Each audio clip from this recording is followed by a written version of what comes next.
Bismillahirrahmanirrahim. Sabbih isma rabbikal a'la alladhi khalaqa fasawwa walladhi qaddara fahada walladhi akhrajal mar'a faja'alahu ghusa'an ahwa sanuqri'uka fala tansa illa ma sya'allah innahu ya'lamul jahra wa ma yakhfa wa nuyassiruka lil yusra fadzakkir in nafa'atiz dzikra sayadzakkaru man yakhsha wa yatajannabuhal ashqal ladzi yaslan naral kubra thumma la yamutu fiha wa la yahya qad aflaha man tazakka wa dzakara isma rabbih fasalla bal tu'thirunal hayatad dunya wal akhiratu khairun wa abqa inna hadza lafis suhufil ula suhufi Ibrahim wa Musa. Sadaqallahul azim. Assalamualaikum warahmatullahi wabarakatuh. Tadi sudah dicuplikan, saya tampilkan suara merdu Putri Aryani yang mantap sekali, luar biasa. Gimana suara saya menyamai ndak? Sepadan ndak? Jauh ya. Itulah kelebihan dari Putri. Maha besar Allah yang memberi kelebihan buat dia, walaupun dia dipandang orang kurang sempurna di bidang penglihatan, tapi dia hebat, baik sekali, hebat sekali. Karena kelebihannya luar biasa hingga internasional. Kalau saya lokal. Sudah, yuk kita bahas sesuatu lagi bersama saya, si pengembala, dan keempat kambing-kambing saya. Di hari ini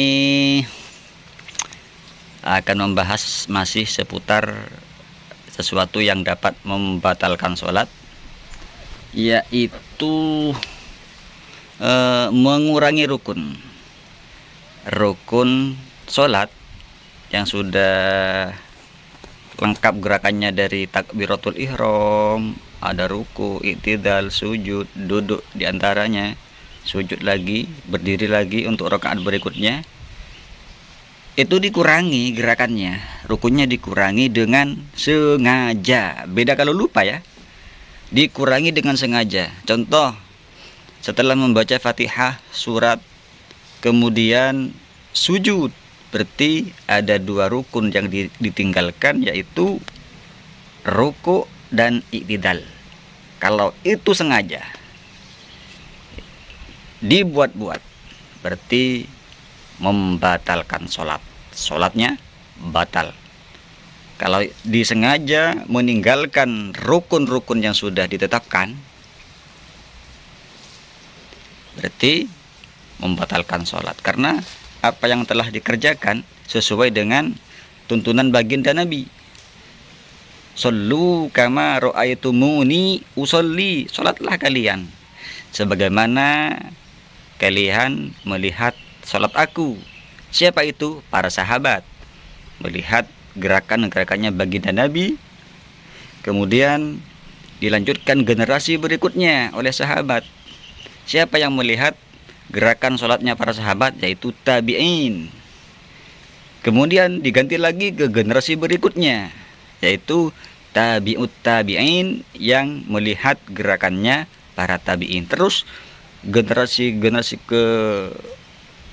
berikutnya, hingga diketahui, diajarkan oleh para ulama, kemudian para santri-santrinya, bahkan didakwahkan di seluruh masyarakat umum. Ada pengajian-pengajian disampaikan oleh para ulama, para kiai-kiai yang gak mandang lelah jika dibutuhkan oleh para masyarakat untuk berdakwah, ia hadir untuk menyampaikan syariat-syariat baginda Nabi yang telah diajarkan kepada para umatnya. Ingat, yang sengaja meninggalkan rukun sholat berarti batal. Atau ada lagi contoh, biasanya setelah Fatihah, ruku, dia nggak mau bangkit lagi untuk itidal, langsung sujud. Nah, ini berarti meninggalkan satu rukun, yaitu itidal. Batal, ya. Beda kalau lupa.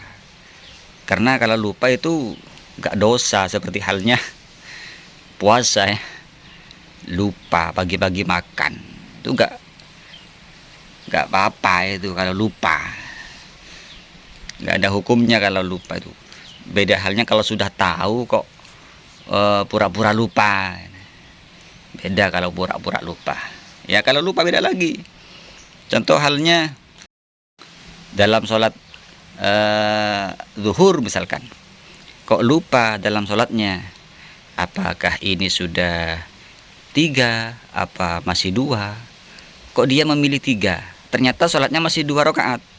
Kalau dilengkapi 4 rakaat kan cuma 1 rakaat lagi nambahnya, hingga apa yang dikerjakan hanya 3 rakaat pada kenyataannya. Ini lupa.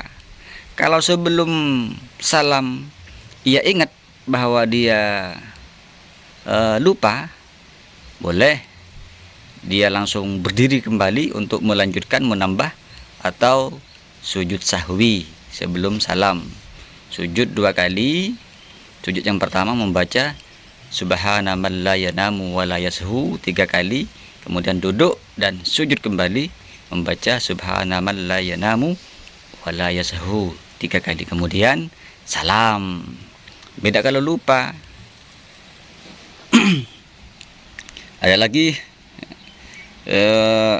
kalau lupa misalkan saat bangkit dari sujud, berdiri kok yang dibaca keliru, at-tahiyatul mubarakatus sholawatut thayyibah.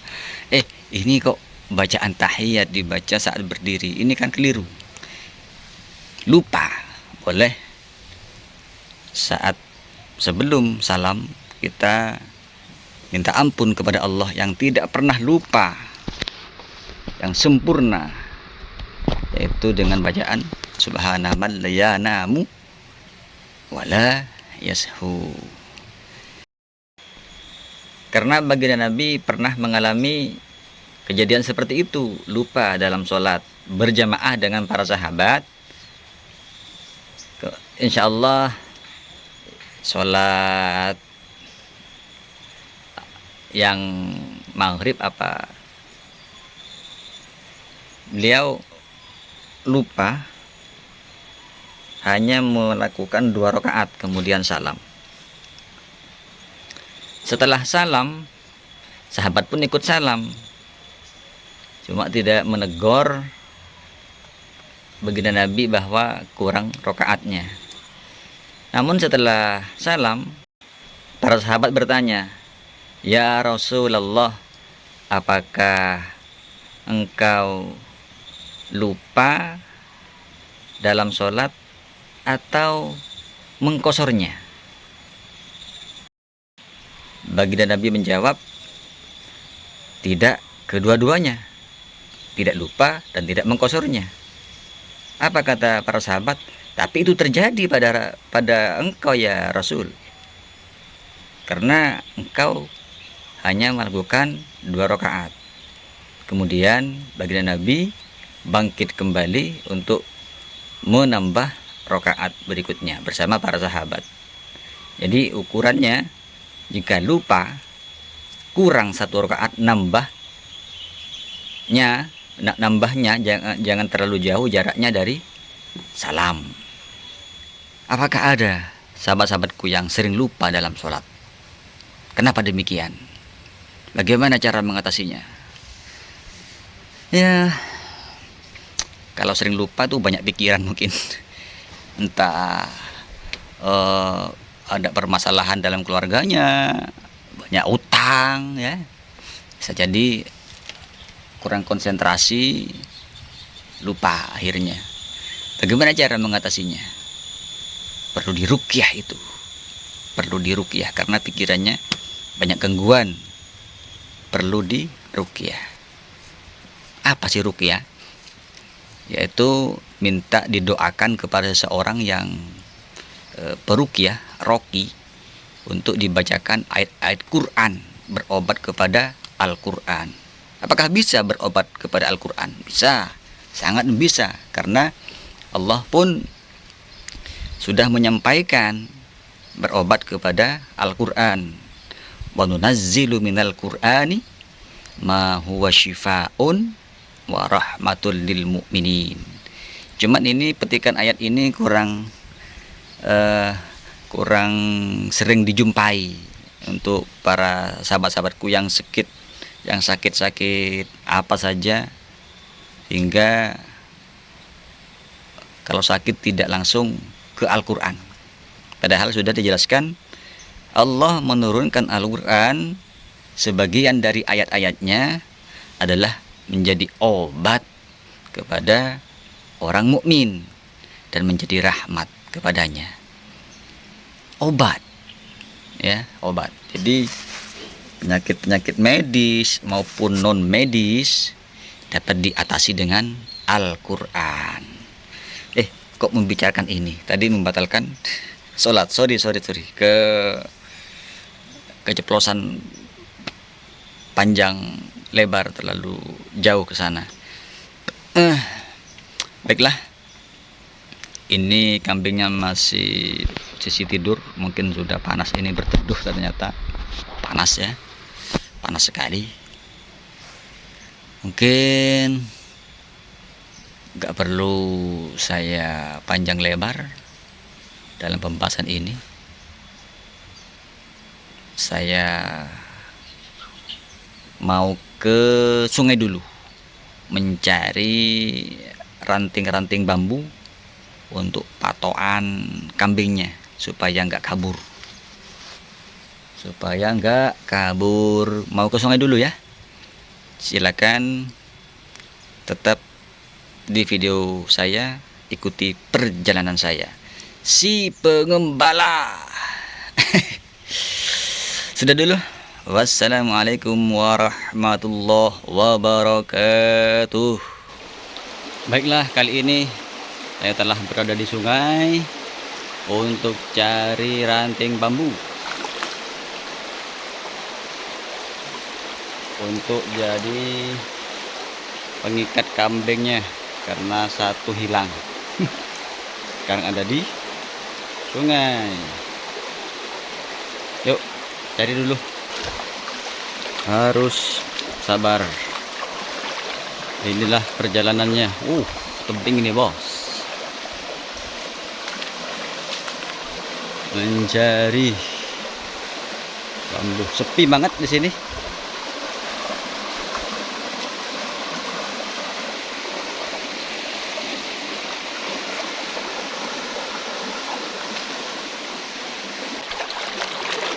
Nah, ini dia nemu.